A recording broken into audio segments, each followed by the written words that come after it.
So yeah, she was like a Chinese girl, which was that's what made it like that's what made me think it's going to be an interesting experience.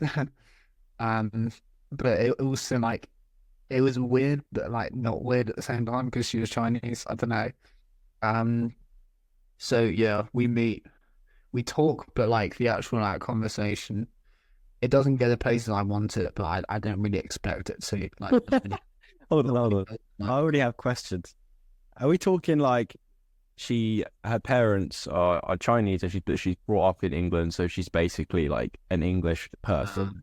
Or are we uh, talking she's recently come to England to study, or she's recently come into work, or like she was born in China and grew up in yeah, China? she came England for like she's been here for 2 years and she's doing a master Wow. at Southampton. So she could speak, but like she'd have to ask me some words and stuff. Wow. Okay. I mean, you seem to like girls that can't really speak English. This is a common theme No, by well, the I sound. like people that are foreign because they're more interesting to me a little Okay. bit. Mm. I think I just find maybe English girls a little bit bland. That's a big stereotype, but there's something about kind of I don't know. I think when people ask me, do you have a type? The only thing I would say is I would prefer if she had a bit of culture and her, a bit of like foreignness. Hmm. Interesting. Okay. How did it go then? So you talked a bit, but it was a bit bland. Basically, it went all the way, but like, I don't know what to think of it. All the way. Yeah, because Oh, yeah, so we watched the sunset, like looked at the stars. It was a nice moment, but it um wait, you went all the way under the stars, or did she come to your gaff or you went to her gaff? yeah, I went to hers. I basically the thing you can always do is just be like, do you want to watch a movie, and then she's got her own place, and so we walked back. She has her own place. Was it nice? Or was it like a shared house? It was alright. Like it was like it was part of like some accommodation, like building one. There's a lot of them, but it was her own room and stuff, so like a sort of apartment.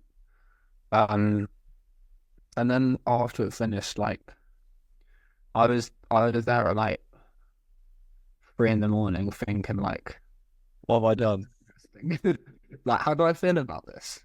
Because like, um, what I kind of thought, like it reconfirmed that like the chase is what's really fun Mm. because that was kind of like it was it but that was inside me a kind of theme of like the night is like okay, let's keep it moving, what can happen, and then when you get there it's like okay, I'm now lying in some girl's bed who I just met who I don't like enough to talk to again. Mm. I'm gonna dip in the morning, get myself Mm. else.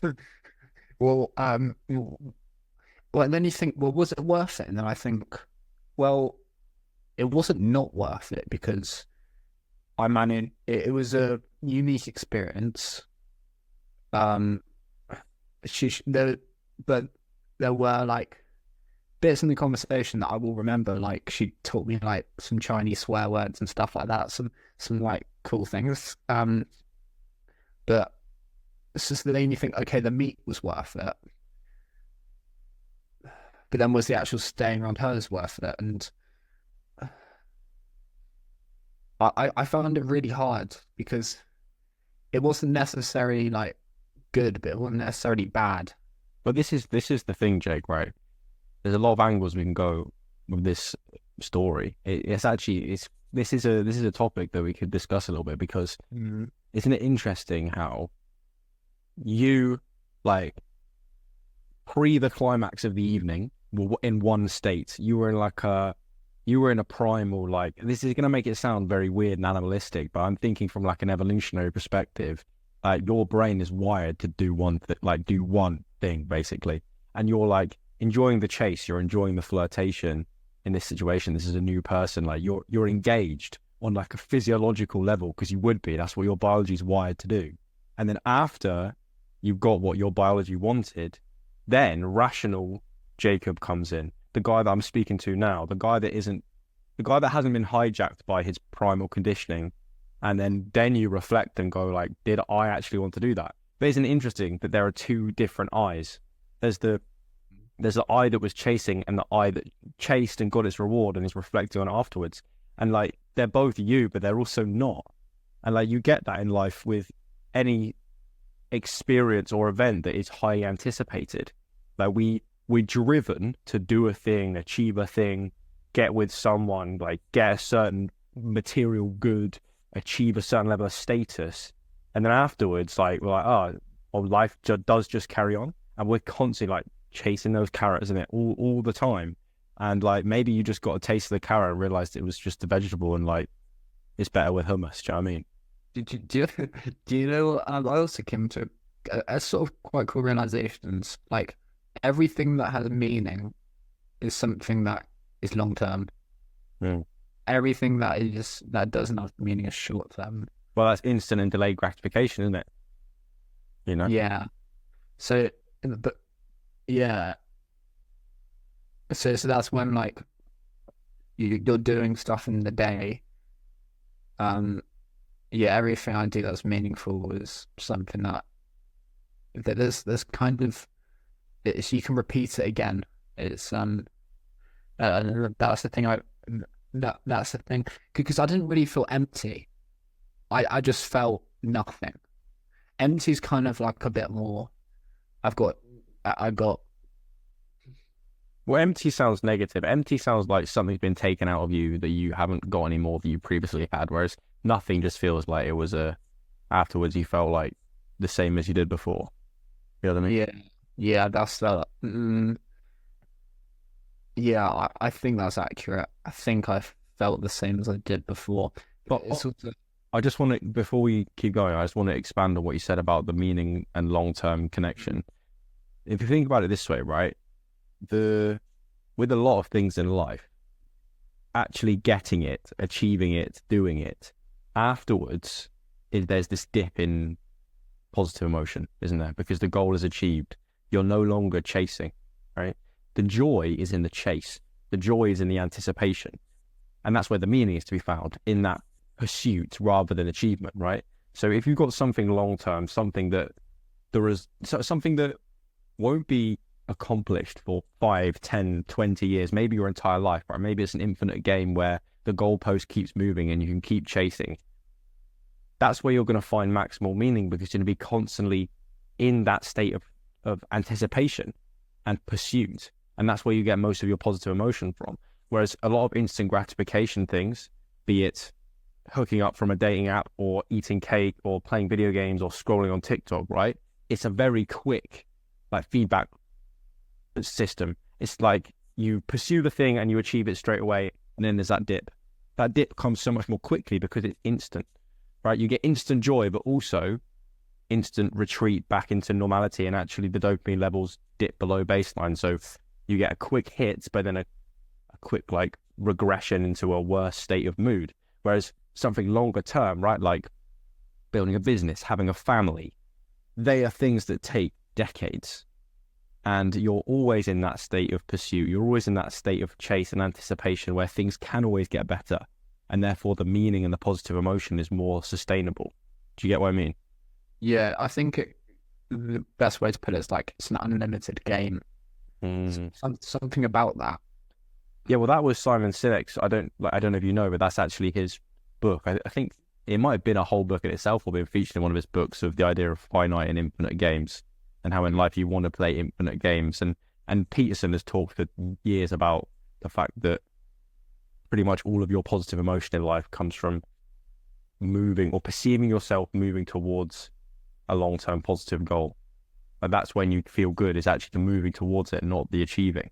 So interesting reflections. Yeah, I want to also say like a thought that I had was like, okay, I'll feel like this, but then like, what if she was a lot prettier? Would I still feel like this? Mm. But then that's like, then you're like, okay, I'd be more inclined to do it again. But then is that just like, is that just lust, or is that like meeting her again? The whole of experiences.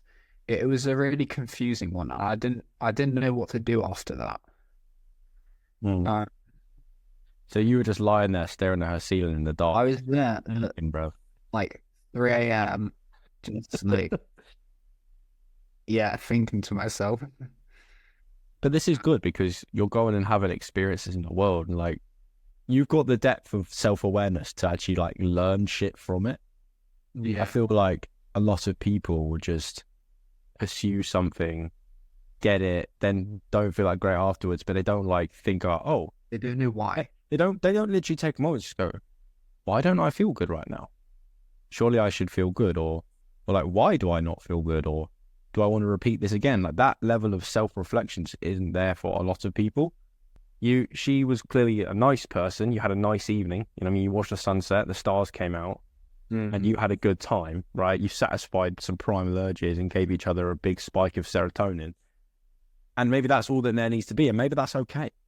You know what I mean? As long as she's not like deeply connected to you and you're kind of off now, like as long as you both understood that this was probably what the situation was going to be. But it's interesting, isn't it? Like, is it morally okay? And then I think everyone has their own line for that, depending on just how you view things. So hard to get away from it. Like everywhere is going on Yeah. in my street next door. Yeah. I had it for. It's like everywhere. Yeah, Like, because we are prime. Like, we are basically chimpanzees. We're self-awareness, bruv.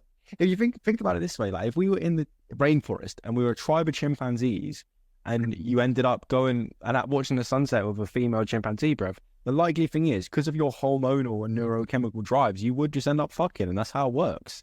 But because we live in human society, we wear clothes and we read sacred books, and like we work jobs and have an economy and have society and government and politics and all that kind of bollocks. We think we're extracted from the natural world, but are we really?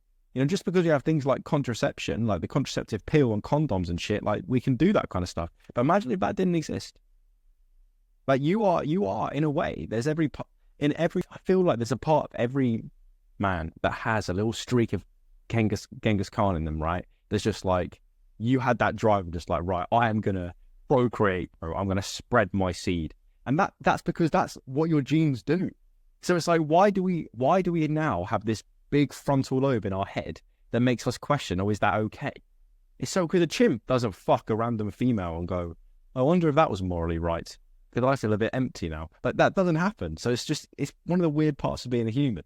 but I think a big factor though is this kind of social proof and like the ideology of that is rebellious and that is cool. Like if that wasn't there, would we still feel the same? Yeah. I mean, how many people do you think have like pretty disastrous, tragic sexual encounters just because they're scared of people thinking they're a virgin? Do you know what I mean? Like how many people's first time, and not because they actually like that person, it's because they're driven by these drives, and also they're like, oh, let's just get this over with so I can say that I'm not a virgin anymore. Like I think it is a weird social phenomena of teenagehood that you're not really taught how to handle, but it is a thing. And it's like this won't be on the podcast, obviously. I don't know how much of these bits you're going to use, but for me personally, right, I know I could go and lose my virginity if I made that my goal, but I'm not going to like go on my Notion page and be like, right, goals for the next 6 months, like shag a random girl. Like that's just not me. So, but if I wanted to, like many of the weasels that I know, that could happen. I mean, I don't think women don't want a guy that has no bodies, but they don't want a guy that's had loads of bodies. They kind of want a bit more experience, whereas a boy doesn't want a girl with many bodies. But is it less about how many and more about the energy you give off? Because it's the energy of like fear of like, oh, I've never done this before, I don't know what I'm doing. Like that's what's icky, isn't it, really? And from the guy thing, I mean, I don't know, it's like a purity, like weird evolutionary thing, whereas like if she's been sleeping around, then the kids she has might not be my kids. So that's the whole thing that I read about in that book. But I think it's more about just like, I think if you're a sick guy, they're not going to know, are they? Like you give off energy of it. I don't know. Yeah, I mean, the only good, like, actual valid argument, but it's not even fully valid, but about porn being good, it's just that it sort of gives you a demonstration of what to do. But it's exaggerated. So you can only get a certain way. There are people that think porn's good. Mm. Yeah, Yeah, it's an interesting conversation that people just don't have. So, well, that's okay. So that was your Friday night or Saturday night, that was say yesterday. Yeah, it was yesterday. Yeah. Sunday night. Oh Damn. no, that was the morning I went, so it would have been Saturday. Yeah. Okay, yeah. The funny thing is, though, I can imagine you like having like the craziest existential thoughts just in some fucking girl's bed. Like, Yeah. you go from like primal mode to like podcaster Jacob Matthews sitting there thinking like, what would Nietzsche say about this shit, bro? Yeah.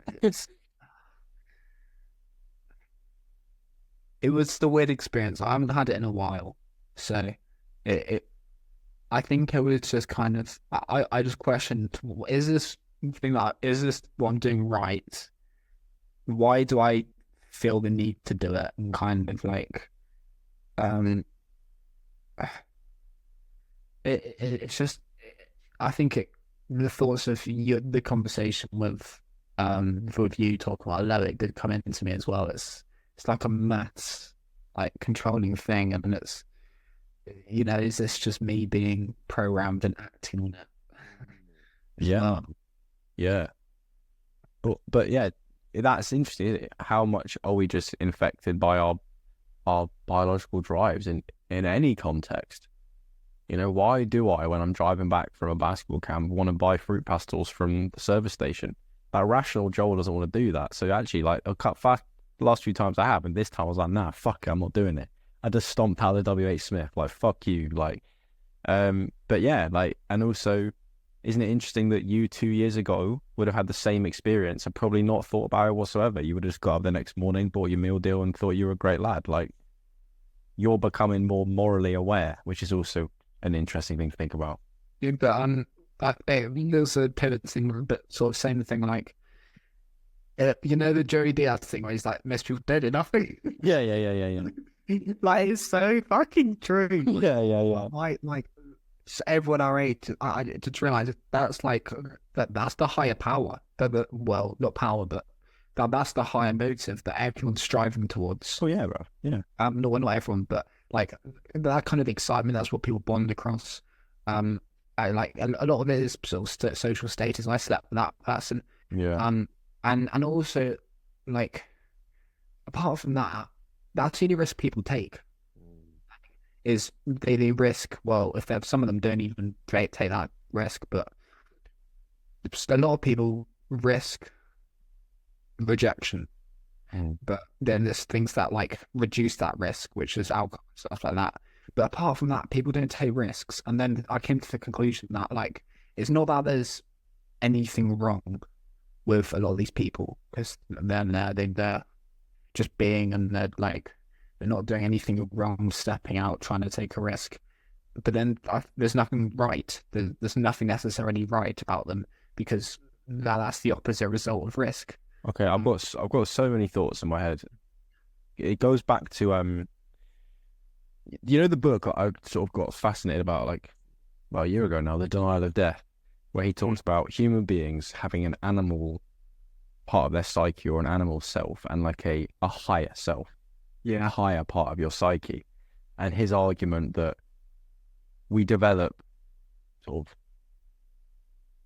ideas of grandeur in ourselves and like meaning projects, and he called them, what did he call them? He called them like, I don't know, his argument was we all try and become a hero in our lives and follow a certain narrative and do certain things just to avoid the idea that we are mortal and that we're going to die. And then it made me think, right, you need something from his perspective, this author's perspective, to distract you from the fact that you're going to die, and basically nothing matters, right? You're floating on a rock that's burning from the inside in a cosmos that doesn't even care or know that you exist, right? From like a scientific, non-mystical perspective.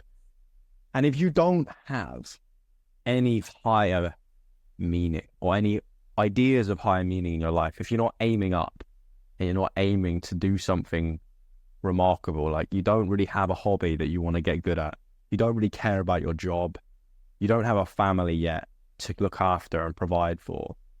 Once those higher sort of goals are not there, or if there's no interest in them, or you don't feel like you're competent enough to strive for something like that, then what your options to numb yourself from the fact that you're just an organism in a planet with 8 billion other organisms just like you that's going to die in 100 years time, like, to distract you from that, what you have left is satisfying impulsive pleasure and primal drives, like you say, right? That's like the main important good thing about being, well, for people our age. And like, I experienced it seeing that old friend the other day, where he was like, I asked him how he was, and what he went into is just all the girls he's been getting with, and I'm just thinking to myself, that's that peak experience? Because my idea of peak experience is just so, like, I'm focusing on like trying to build an online community of people that care about psychology and philosophy, and I want to get really good at a sport and reach a Paralympic level. Like, I don't know, I feel like it's what's there when you don't have like higher meaning to strive for. That's what you've got, is the drive to procreate, because that's biologically wired in you, and it feels good, and it gives you social status. Yeah, but it's a good thing to do the chase, like, because the chase is kind of meaning, like that is people's meaning, the chase, and I understand it, because if I was to chase like Rihanna and then I got something out of it, that would give me meaning. Deeply, deeply, deeply engaging on like the deepest physiological level, Jacob. Like, what got our species here was procreating, right? So when you're in that chase, right, the process of flirtation and things are moving forward, and that is like, to you as an organism, do you know what I mean? As Homo sapien, that is it, bro. You are. That's peak experience. That's self-actualization. I'm doing what I'm born to do, because you know that there's a potential outcome of like kids, right? Because our biology has no idea about contraception. It's just focused on like spreading our genes. So it will give you a deep sense of meaning. That's because that's what your psychology is wired to do. But I think that the problem is there's a weird, it's like I said earlier, it's just a very specific to human beings, but there's a sense of morality comes into it. So why is that? Why do we have things like post-nut clarity? Why is it after the chase, then our human part of ourselves, our higher part of ourselves is separated from the animal, comes in and goes like, was that right? And it's like, what? When did we start questioning that? Because a lot of religions see like sex and procreation as like very sacred things. So why? Chimpanzees don't worship and don't see like sex as sacred. They just do it, mate, because that's what they're wired to do by their instincts. Where is it? It's confusing. Well, thing is, like, where's the solution here? Because you want to compete in this chase, but you don't want like it to sort of take over and like to be. You don't want to be sleeping with loads of low value women. So what do you do? Well, I think it depends on where your line is, isn't it? Because for some people, they've got the freedom to do that, as long as they're two consenting adults and they know what the terms and conditions are in that situation. Like, be my guest, like, go for it. Like, no one's, God's not going to strike you down immediately. It might be morally wrong for someone else's point of view, or like your nan might not approve, but that's life. We all do things our nans wouldn't approve. And like, I don't know, you've got to come up with your own solution, haven't you? You've got to decide where your line is. Because there's a line between like being a ascetic like monk and living in a cave, and sort of being a fuck boy that does immoral things and messes people around and emotionally manipulates people. There's a line there in between those two, and that's up to you to decide, really. But well, is it a thing of standards? Because that's what probably most people would go to. Yeah, I think it is. And then where does that come from? That's an even deeper conversation itself. You know what I mean? Is it a self-belief thing? I don't know, man. It's interesting. Well, you could argue that it's just your standards come from physical attraction, but then that's kind of your own perception, and there's other things that contribute towards that. So if maybe it's the amount of attraction, but then like, what if you're attracted to like too many different people? Like, can you do a chase, but like with only a limited amount of women? Like, I guess you can chase one partner and try and sort of make it better and better and better and stuff like that. Yeah, that's it. That's another thing that literally just sparked in my head. The chase doesn't just have to be leading to sex. The chase, Jacob, could be, I'm going to use these dating apps. I'm going to go out and try and meet girls. And the chase is I'm trying to find my wife. Like, that's how you view it. And it's like, if we don't, like, the first date or the first few days, the goal of them is not to eventually end up in bed with her. The goal is to like connect with her, or find and connect with a girl who I could see myself spending years with. So that means you'll go on a lot of first dates with pretty bland people that are nice and all that, but then you have your conversation, you take her out for a meal, you pay for the meal and be a good man, and then you politely drop her home and say goodnight, right? Your biology will be driven to do the deed, right? But you could transcend that and be like, well, what am I really looking for? Well, what I'm really looking for is as a wife and a mother to my children. And like, that's maybe a more meaningful moral purpose for just going out in the world.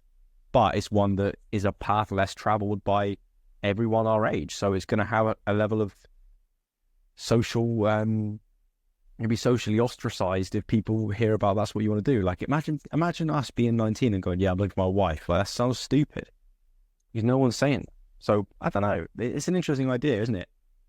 Like, because really the deep connection you have with that person is what you really want. It's what the version of us that's having this conversation now wants.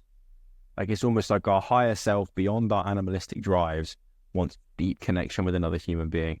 And that involves physical intimacy, but it also involves emotional security and having great experiences together and connecting on a spiritual and philosophical level as well.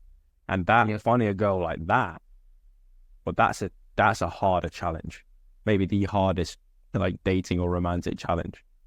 Yeah, you know, I had a conversation with Philip, and he was like, so we were talking about what I want, and I was like, okay, do I want someone that's gonna be chill and is kind of my time away from being so like psychologically intensely fixed on life stuff? So I want someone that's like the exact opposite that I can kind of relax from, or do I want someone that's thought-provoking, interesting, and got those things? And he was like, I don't know, what do you want? So because I asked him, well, no, which one should I go for? And then he asked what I think, and I thought about it, and I was like, maybe a bit of both. But then I was like, I don't think I could be with someone too chill or not interesting enough, because it's kind of the same wavelength type of thing. Yeah. I think you need somebody who understands your work outside of the relationship. Like, they have to think it's cool what you do. And they have to be able to understand how important it is to you, and actually that it is something of value. And that when you come home from a day of work and they ask you, what did you do today, or how was today, you can actually go into it with some detail and she will understand and appreciate it. But you don't want her to like maybe be so intense.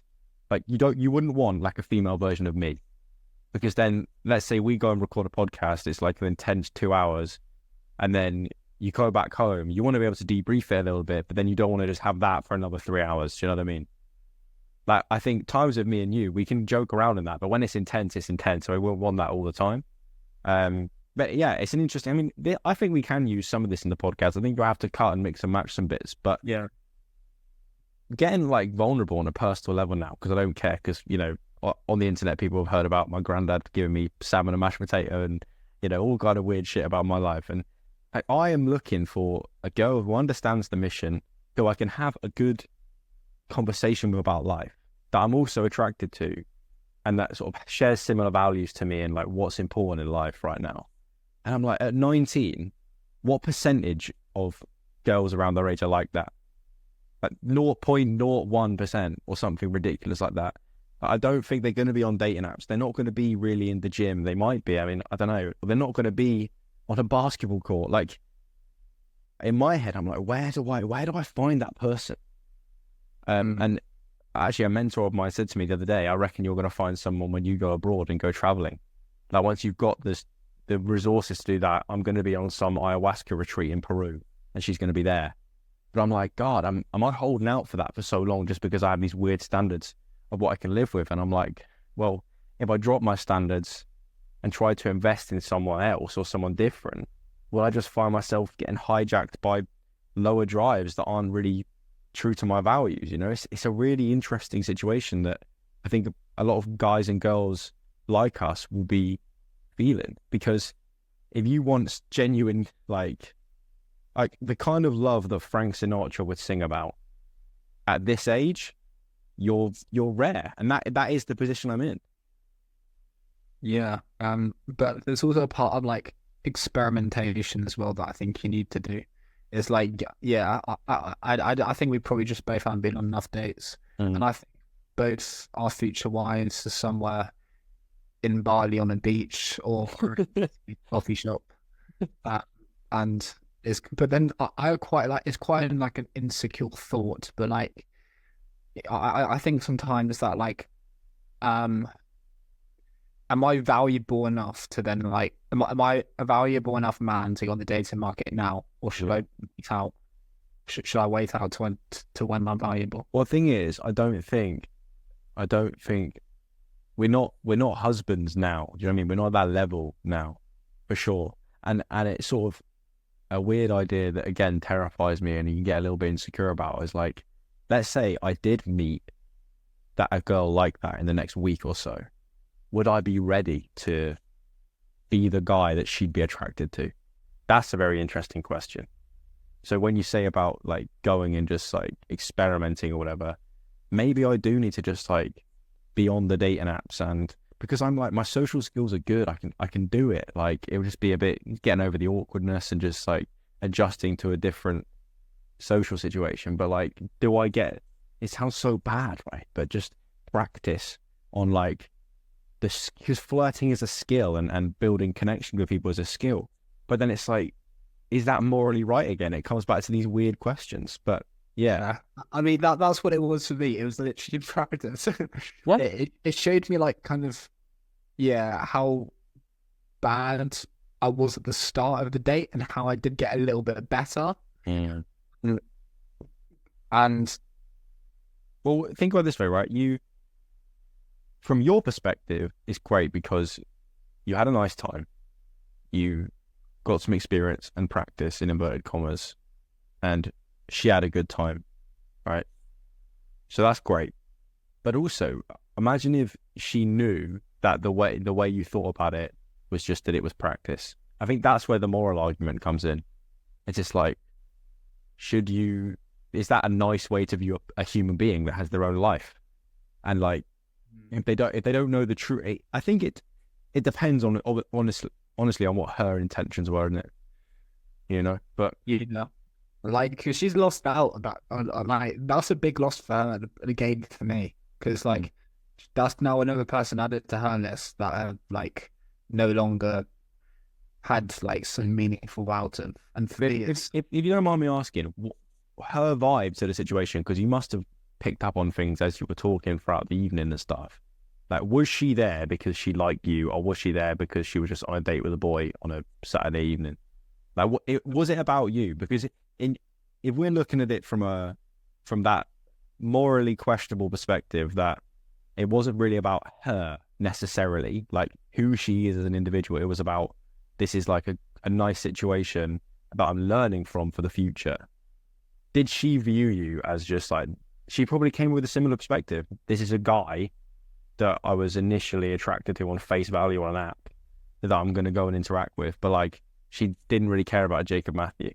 Yeah, yeah. So if you're both coming from that perspective, then it's fine. I think. I think people are on that though. Yeah. Yeah, like, because I think the problem I might come to is that I will approach a situation as in, I want to know you as an individual. Yeah. You know what I mean? Like, if I'm going to give you my time, I want to I want to know what life is like for you. Like, I'm not just there because you're a female and that my biology is wired to interact with you.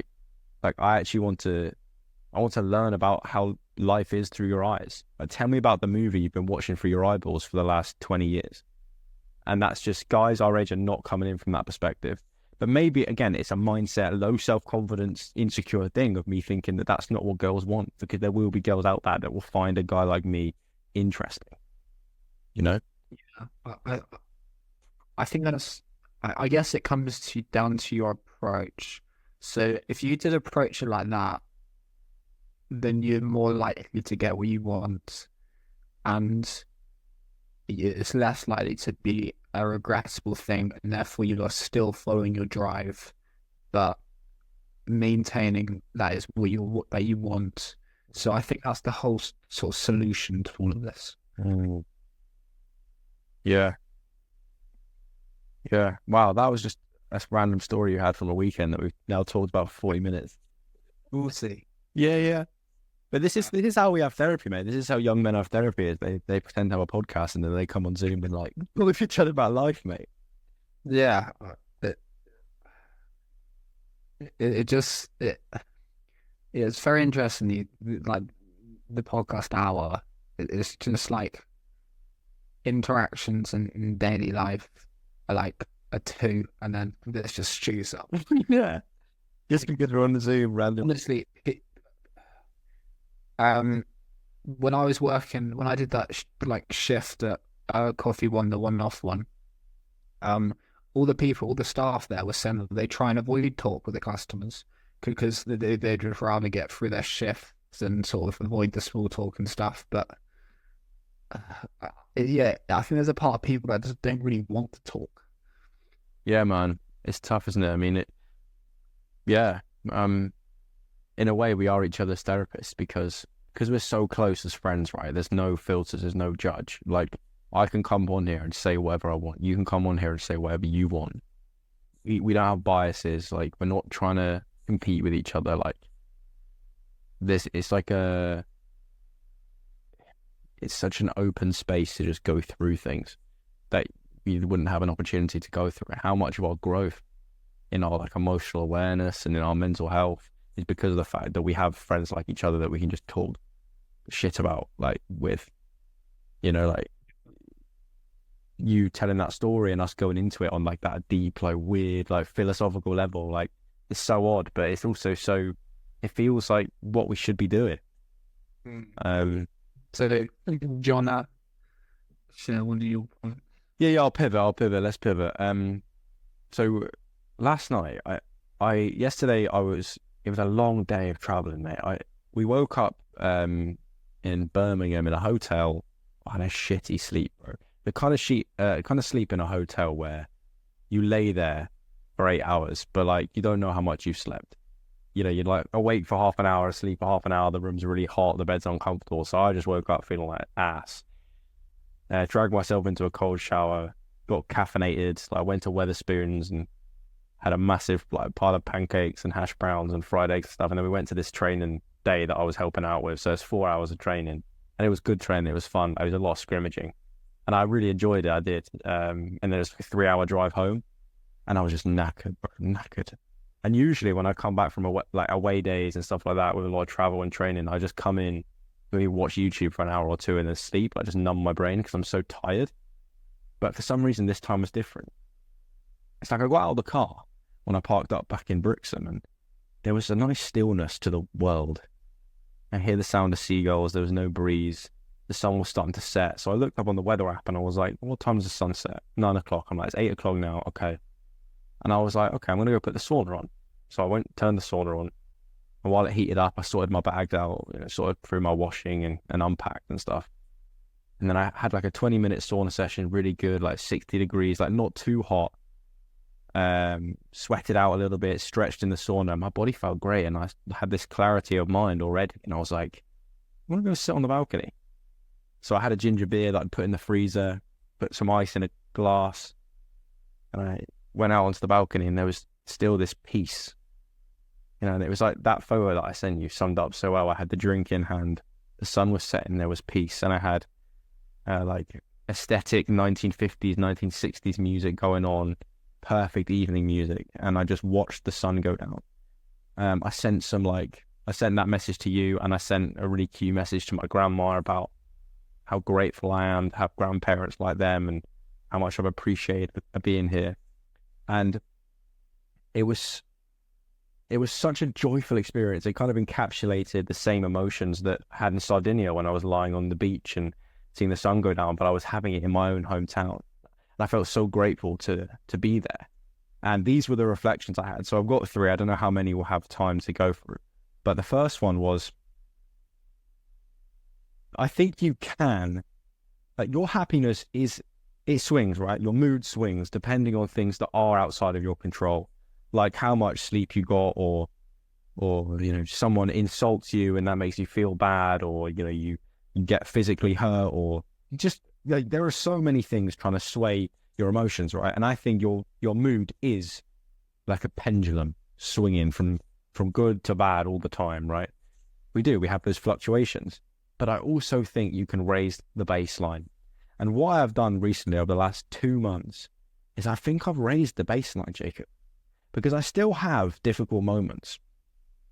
I still reflect on the fact that I'm not where I really want to be, and I feel threatened, and I feel socially anxious, stuff like that. I do have moments where the mood dips, but my peak experiences, like last night, sat watching the sunset, they feel higher than normal. And then my baseline, like today, just in the gym, felt higher than it was 6 months ago. So it's almost like if it was a graph, right, it's still fluctuating up and down, up and down, up and down, up and down. But it's like that sine wave moving up and down has just gone up on the graph. Like the baseline, the average is higher than normal. There's still ups and downs, but the average is higher than normal. And I thought, well, I tried to actually reflect, right, what are the things that have raised my baseline over the last 2 months? And it was what I consume. So I haven't had Instagram on my phone for like a month now. It's so peaceful. Like I was in the habit recently, like before that, just every time I go and sit on a toilet, bring out Instagram, you're looking at stories of people that you know, but you don't really like them. You're getting bombarded with content. Don't do that anymore. That's been a big change. I still look at YouTube from time to time, but my YouTube is just like productivity and psychology videos with basketball stuff, like, and a bit of Rick and Morty. You know what I mean? Like that, it's a whole different ball game. And also my music, right? I was in the gym and I was listening to atmospheric music, or listening to like Frank Sinatra, croony type music. And last night I was listening to like old Disney soundtracks from the 1950s and 1960s. And like that kind of music makes me feel so much happier than like modern rap, or even like pretty positive modern music. Like this morning I was listening to this like 1950s, 1960s vibe. I was making breakfast, and then the cue ran out and it went on to like 21 Pilots. And I was like, oh, I like that song, but it was like so crashy and like disjointed compared to like the smooth, like orchestral, croony stuff I was listening to. And I was like, that's why I'm so happy. Like, that's what made the sunset so much better, was I was listening to that kind of music.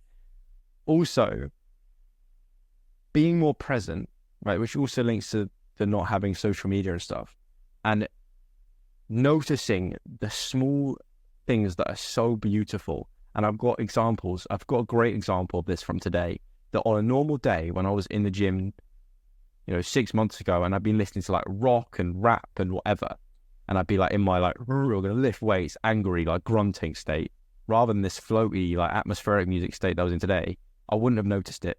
And I saw this older guy, he must have been in his 70s, caring for this girl. It's hard to predict her age, but maybe mid-20s, with Down syndrome.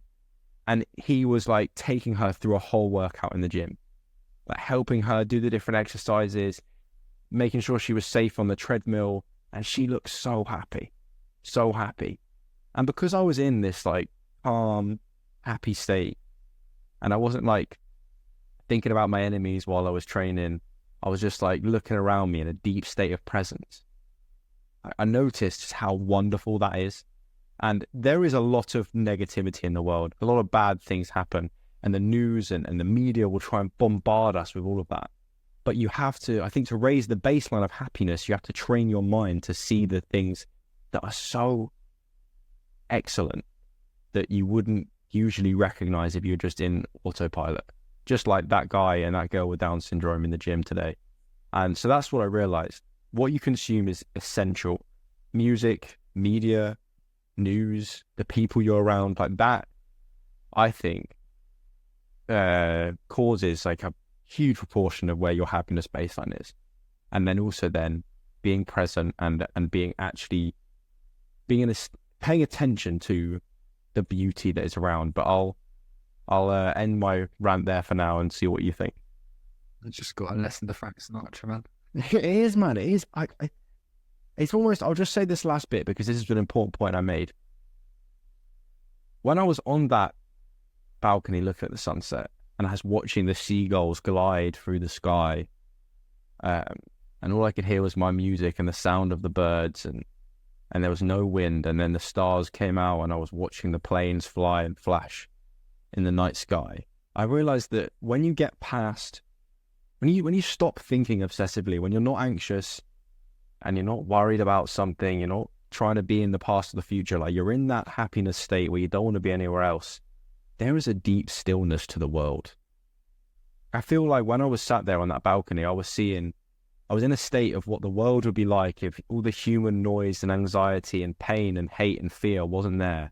And it was just like birds gliding through the sky, the sun setting calmly.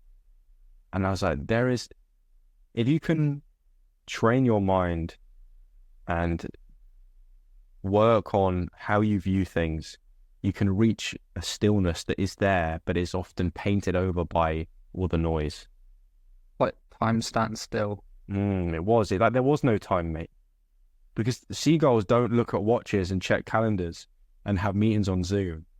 Do you know what I mean? They're just flying about, gliding with the wind, like the old Disney tracks when they'd play like long strings and violin and like it was like peace. Like that was the present moment. I was one of those birds just gliding through the sky in my own mind. And like that feeling I got on the balcony, I wanted more of that. I was like, this is what making it feels like. This is it. This is when I felt whole. And I think that's why I've raised my happiness baseline, because in certain situations, I've had a snapshot of what it feels like to be whole. At Europeans, when I put all that work in and then it hadn't gone too well over the week and then the final went how it did. And then the trip to Sardinia and all the sunsets and the great conversations we've had and getting signs from the universe that we're doing the right things. And I think a factor that contributed to the peace of mind I had last night was the fact that it came at the end of a hard day. You know, I'd pushed my body hard.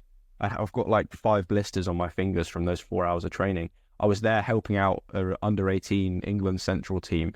So I made some lives better. I gave these kids good competition. I gave them a bit of guidance. Like after the first session, I took this girl and this guy down to a basket and showed them a few things that I'd learned from recent GB camps, because this girl plays quite similar to me. And like I'd helped some lives. I pushed myself. I traveled, and then I got to enjoy the sunset. And that's genuinely, in that text I sent you where I said like, let's be thankful for another week passing and like the opportunity to wake up tomorrow and do it again. I genuinely felt that. And I feel like I'm over the next few weeks, I'm really going to try and break down why have things improved in my mental health so much over the past 2 weeks, and how can I keep it going, and also put it in like a formula or an easy to understand way to share with as many people as I can. It makes me think that it's like a frequency. Without you kind of have, so there's like a status of being or something. Yes. All of these things kind of affect the frequency, sort of in one way or another. And maybe in the middle, that's when you got the feeling of we're one. It's kind of the equilibrium, and yeah. Mate, it's like, it was almost like how I felt on psychoactive substances, but I was sober. You know that feeling that we had in the forest in Scotland where there was no desire. It was just like, we just wanted to be there and smile at trees. I had that, but in just normal life. And it's like, that's why we do the work we do, is so we can be secure enough to enjoy a sunset. Like it's almost like you have to manage the problems you have in life, or minimize the problems you have, minimize your exposure to negativity and noise, and keep your body in order, keep your relationships in order, so that you have the space to appreciate stillness, if that makes any sense. Because last night, if I had a deadline on an essay I hadn't written yet, or I'd really pissed off my mum, or I had a big pain in my lower back, I wouldn't have been able to enjoy that sunset so much. But it was because I'd had a good day, I'd helped people, I felt healthy, that I was able to be there and appreciate that sunset. It was Yeah, it was.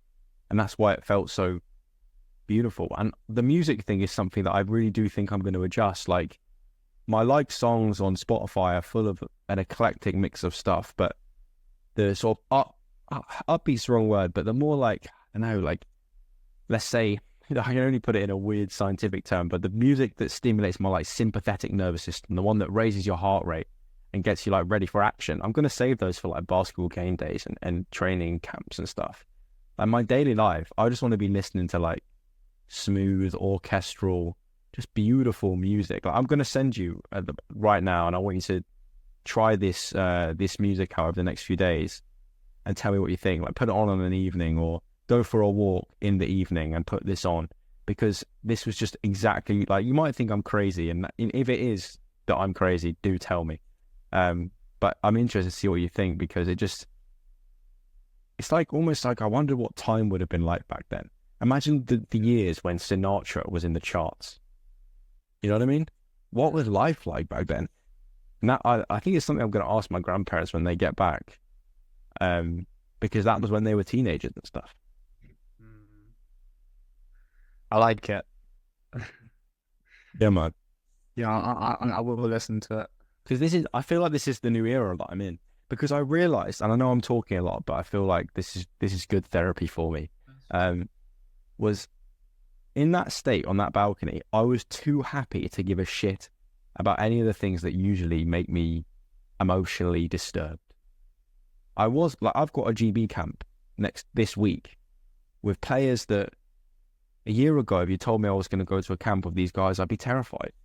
You know, we're going to be scrimmaging against the GB men, and the weasel voice in Joel's head would sort of curl up into a ball and want to cry and be like, oh, I'm not good enough to compete with these guys.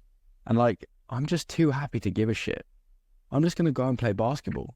Like, I still might get uncomfortable when I walk into the sports hall, and if things don't go my way on the basketball court, I'll still get annoyed. But in that state, if you get to a certain level of happiness, I think this is what I've realized, if you get to a certain level of happiness, no one can take that away from you, because you just don't care. Like, things don't go your way, it's okay, you're happy. People don't like you, it's okay, man, have a good day. Like, I'm cool with that. Like, you become invincible. You like swept in your like inner cupboards in your mind. And it's interesting, I do think not having Instagram on my phone has been huge for that.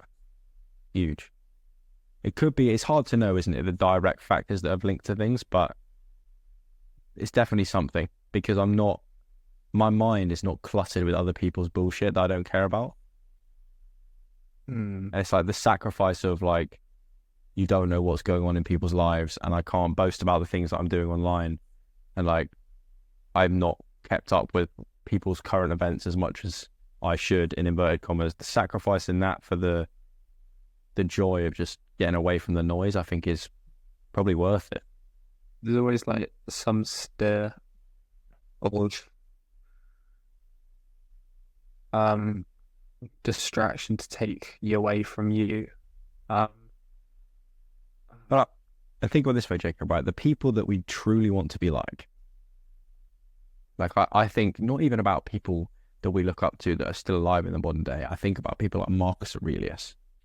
I mean, like philosophers back in ancient Greece that have done all, like Michelangelo, like Leonardo da Vinci, right? These inventors, these artists, these philosophers that have made things that have transcended time itself, because people are still going to be talking about Michelangelo, Leonardo da Vinci, and Marcus Aurelius in another 100 years when we're not around, Jacob. they have transcended mortality in a way.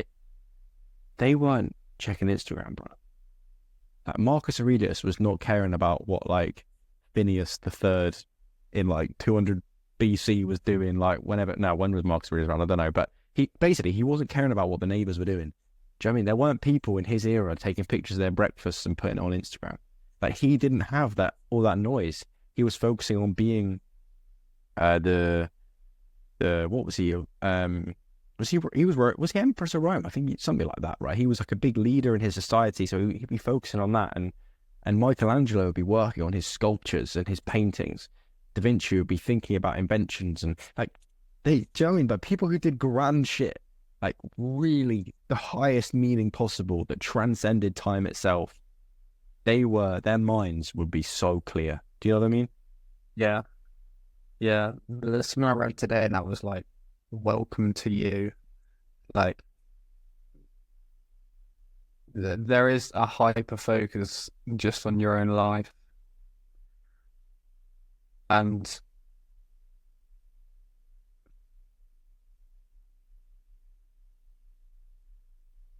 yeah, it's a tunnel vision. And it's like that sounds like on face value a very selfish idea of like focusing on your own life. But being present means that when I was at that training session with those other players, I was actually I was consciously trying to have a positive impact. Because my brain was clear enough to have that intention. Like the players that did well, I was shouting for them. I was encouraging them genuinely. Like I genuinely was happy for them when they'd scored or made a good play. And when they made a mistake, I was like, it's okay, don't worry about it. And when they were against me, I made sure I let them know that I was there, battered them about a bit, gave them a bit of trash talk, like trying to make them improve the mental side of the game as well. And like, I don't think I could have done that as well or as meaningfully as I did if I was more jangled up with just noise. So like, I feel like raising the baseline and making everything in your life better on average, despite the inevitable fluctuations, is about connecting more with the present moment, cutting down the noise, and just like noticing how good things can be if you appreciate them and apply yourself. And to do that, you need to manage the garden in your mind. You know, you have to manage anxiety, manage insecurity. And I use the word manage very purposefully because they're not things we solve. We're never going to be rid of anxiety and insecurity. We manage them. And we have to make sure our body is in good order and our relationships are in a decent order so we can actually have that clarity to be an effective person for ourselves and others.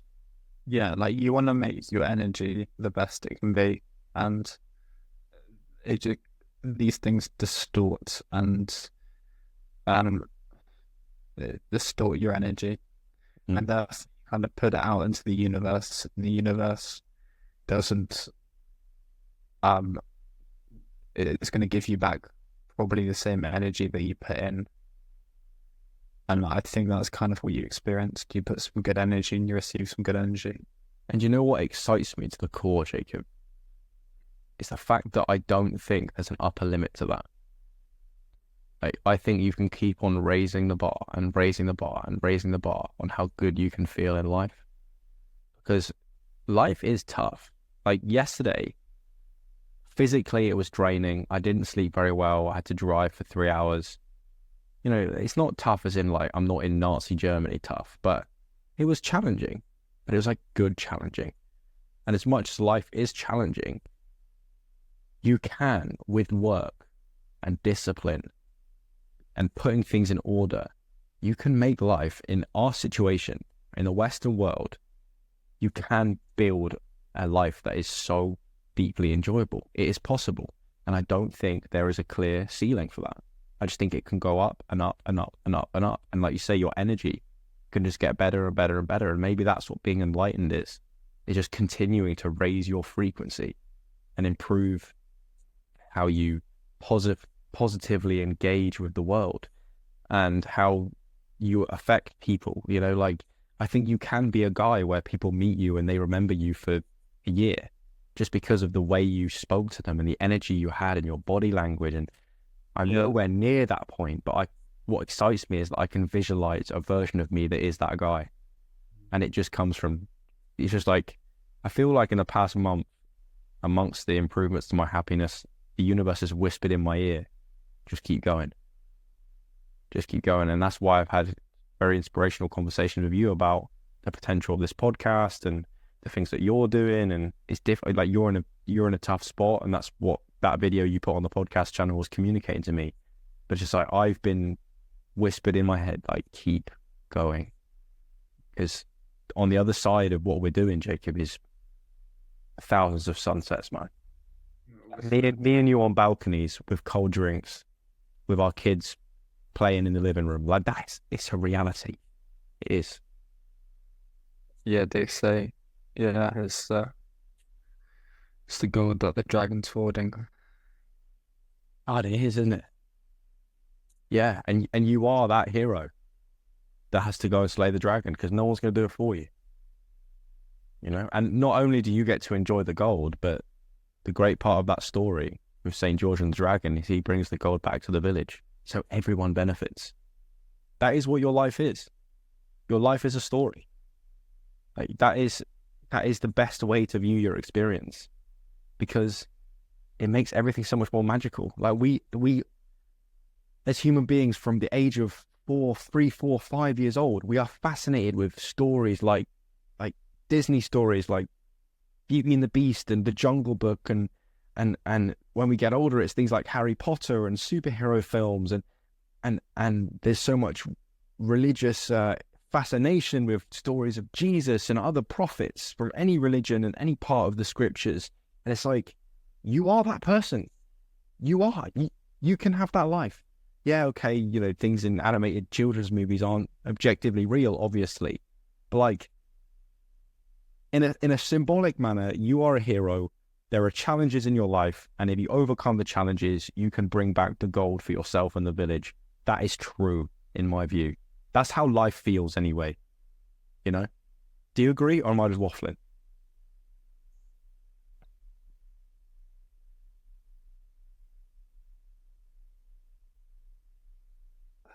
I mean, I don't know if everyone's built to be a hero.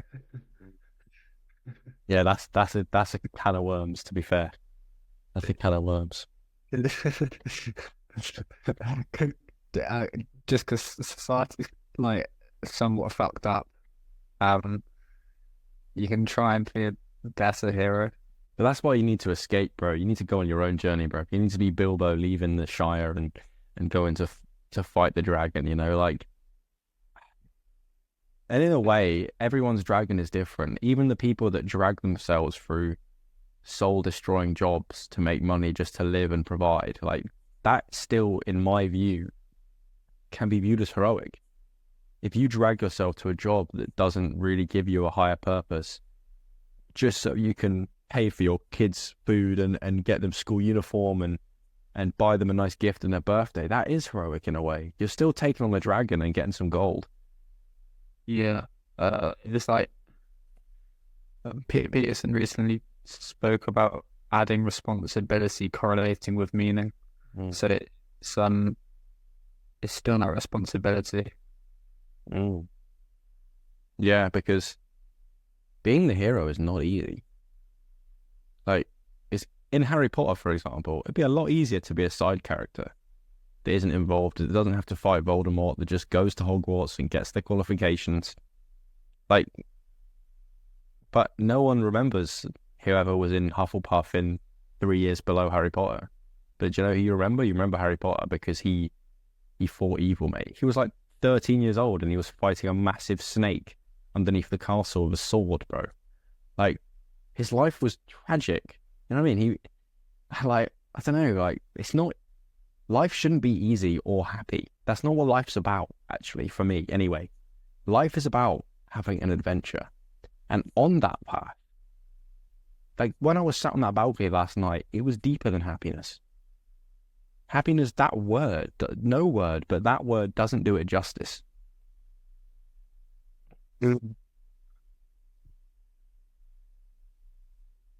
Yeah. I've got nothing more to add. We could just call it there, to be honest. I mean, I don't know how much is like truly usable from part one, but yeah, that was my big philosophical rant. But it's a weird one, Jake. I don't really know how to put into words just how life just feels to be opening up, and I don't know why. And it's not like anything's really changed. I'm still doing what I'd usually do, and yeah, I feel like this is just on, but this is just a consequence of like self work that I've done and a whole bunch of luck that certain things have gone my way in situations. But it's beautiful. Life is beautiful, man. You just start feeling you're pushing the right buttons, Yeah, and you getting a bit more free of your labor.